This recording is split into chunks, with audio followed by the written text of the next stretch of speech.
Hello and a very warm welcome back to another episode with A&A Rock Shop, the hidden gem of Lexington, South Carolina. This week we are getting into the foundation of geology. Modern geology. So the European Revolution paved a way for a lot of the modern principles of geology that we have today, and this primarily occurred in the 17th and 18th century.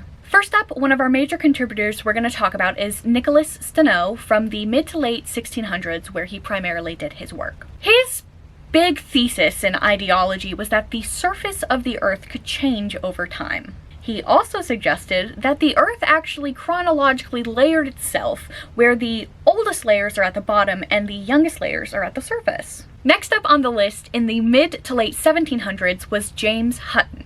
His ideology was primarily focused on the information regarding water pathways and how it affected rocks over time. So he basically theorized that the sediments that was left over from the currents of rivers, oceans, streams, stuff like that, was actually the main contributor to the shape and formation of ancient rocks. He also was very ahead of his time and theorized that the Earth was much older than was commonly understood to be at the time.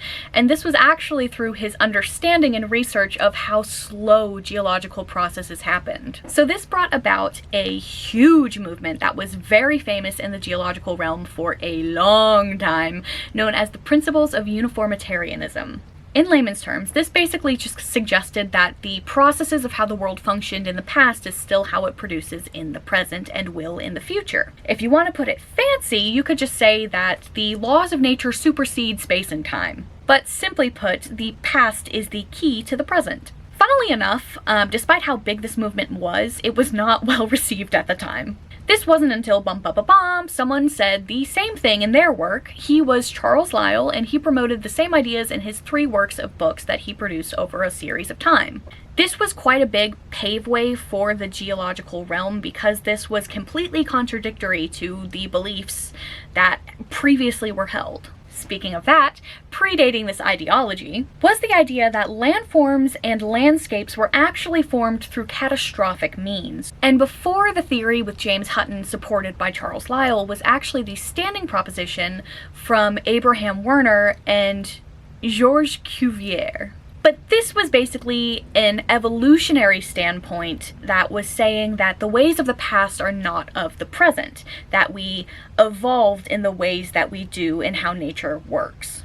And speaking of Cuvier, he was also one that was the first to suggest that animals could go extinct, and he came to this notion through the study of vertebrae.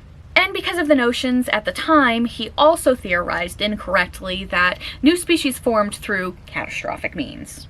And next, you've probably heard this guy if you've been through 7th grade, Charles Darwin. This man took a 5-year trip where he studied his own theories of evolution and basically compiled upon Lyell's work to create his own ideas. And in return, Lyell went a big mwah to Charles Darwin and was the first to back up this ideology in his future writings. Evolutionary theory.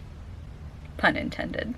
And now we're moving on to the next major theory breakthrough in geology, which is tectonic plates and the continental drift. So this was looked over for a long time for a number of reasons, and let's get into that first. The first one, like I said, uniformitarianism had a chokehold on the geology world, okay? People were not willing to change from this theory. Although the tectonic shifts plays into uniformitarianism because it always has been and always will be, but people thought that this new idea didn't really fit in with the ideology.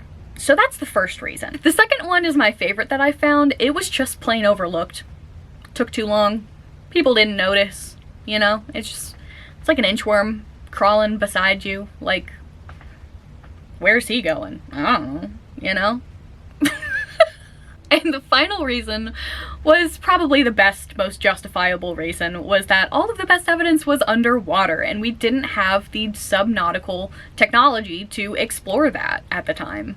But that didn't stop Alfred Wegener. He was the first person to compile the largest amount of data on this, basically supporting data for this idea. It was not well received, big surprise. But over time with this advancement, we actually got to discover a number of things, which included the mid-ocean ridge, and the alignment of earthquakes, as well as magnetic stripping. But that is about it I have for you all today. Thank you so much for watching, and I will see you in the next one.